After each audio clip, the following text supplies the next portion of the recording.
अस्सलाम वालेकुम, कैसे हैं आप लोग। आज की वीडियो में मैं आपके साथ शेयर करूंगी ब्राइड वलीमा लुक।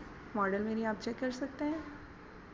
सबसे पहले मैं आइज़ पे यूज़ करती हूँ कंसीलर, क्योंकि बेस बाज़ औक़ात फेस पे गिर जाती है तो वो बहुत अजीब सी लगती है, शेड्स गिर जाते हैं तो वो मैनेज नहीं होती बेस। तो बार बार लॉक बेस के ऊपर अगर आप दोबारा से बेस अप्लाई करते हैं तो वो बेस फटने का डर होता है। तो इस वजह से मैं जो है ना सबसे पहले आइज़ का मेकअप करती हूँ। ब्लेंडिंग मैंने डार्क ब्लू शेड से की और फ्रंट से मैंने जो है ना क्यूट आइज़ वालों का ग्रे शेड यूज़ किया है। ब्लेंडिंग बहुत अच्छी करनी है, जितनी अच्छी ब्लेंडिंग होगी उतनी आपका मेकअप अच्छा होगा। और उसके बाद मैंने जो है कंटोर किट से ही आईब्रोज़ को अच्छे से हाइड किया है। हाइड करने के बाद मिड से आपने आईब्रोज़ लेके जानी है, फ्रंट आपने बिल्कुल नेचुरल लुक आती है, क्योंकि अगर स्टार्ट से ही आप लोग जो है बहुत ज़्यादा डार्क कर देते हैं तो वो फेक लगने लग जाती है। उसके बाद बेबी पिंक शेड से मैंने ब्रो बोन एरिया में जो है इसको अच्छे से हाइड किया और फ्रंट पे भी मैंने पिंक बेबी शेड अप्लाई किया है। लैशेज़ मैंने जो है सबसे पहले लैश ग्लू लगाई है आइज़ पे, ताकि जो है हमारी लैशेज़ उतरे ना। बाजू का उखड़ना शुरू हो जाती हैं फ़ोटोशूट के दौरान, तो वो बहुत बुरी लगती हैं। तो इसलिए मैंने सबसे पहले लैश ग्लू लगाई, उसके बाद मैंने लैश के ऊपर जो है ग्लू लगाई है और फिर डायरेक्ट मैंने जो है ना लैशेज़ अप्लाई की हैं। इनर पे थोड़ा सा मेरा काजल रह गया था तो मैंने इनर कॉर्नर पर भी जो है वो थोड़ा सा काजल अच्छे से लगाया है। उसके बाद जो है ना मैंने बेस अप्लाई की है। बेस मेरी वाटर प्रूफ है। वाटर प्रूफ, इसको पानी इसमें अप्लाई करके इसको जो है ना स्पंज को गीले करके इसको डायरेक्ट अप्लाई कर देते हैं। इसका ये गर्मियों के लिए बहुत बेस्ट है।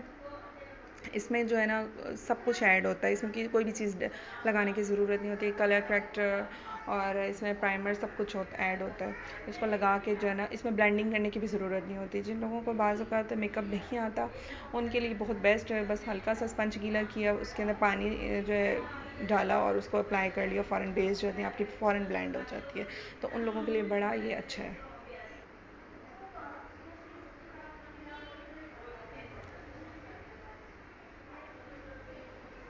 ब्लेंड करने के बाद मैंने थोड़ा फेस पाउडर अप्लाई कर लिया है। अगर आप फेस पाउडर इस बेस के बाद नंबर 1 बेस के बाद नहीं भी लगाते तो कोई इतना इशू नहीं है, क्योंकि बेस फ़ौरन ब्लेंड हो जाती है। इस बेस का ये बड़ा बेनिफिट है। तो जिन लोगों को मेकअप वगैरह नहीं आता उनके लिए मैं रिकमेंड करूँगी नंबर 1 बेस बहुत ज़बरदस्त है। इंशाल्लाह नेक्स्ट वीडियो में मैं इसका रिव्यू दूँगी आप लोगों को। कंटोर किट से मैंने नोज़ को अच्छे से हाइड किया है।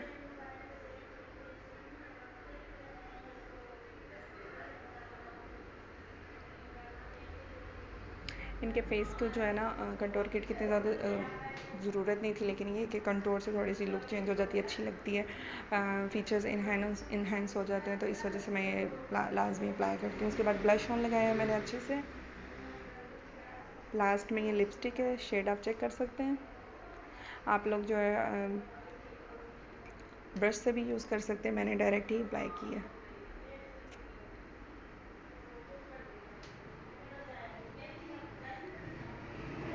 आइज़ के नीचे आप लोगों ने शेड जो है लाजमी लगाना है, क्योंकि आइज़ आपकी खाली खाली लगती है तो वो अच्छी नहीं लगती। क्योंकि मेरी मॉडल की जो आइज़ हैं वो थोड़ी छोटी हैं, तो इसलिए मैंने आउटर कॉर्नर में थोड़ा सा शेड अच्छे से डार्क शेड अप्लाई किया।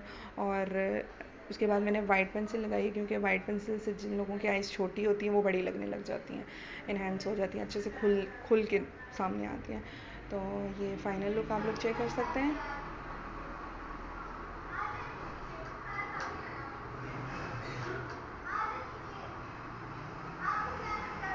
वीडियो अच्छी लगे तो प्लीज़ लाइक कीजिएगा, सब्सक्राइब कीजिएगा मेरे चैनल को।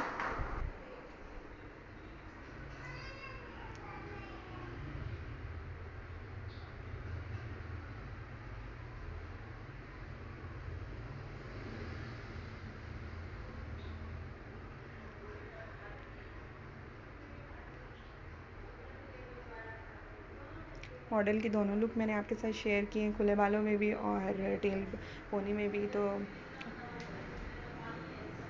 Thank you so much. अल्लाह हाफिज़।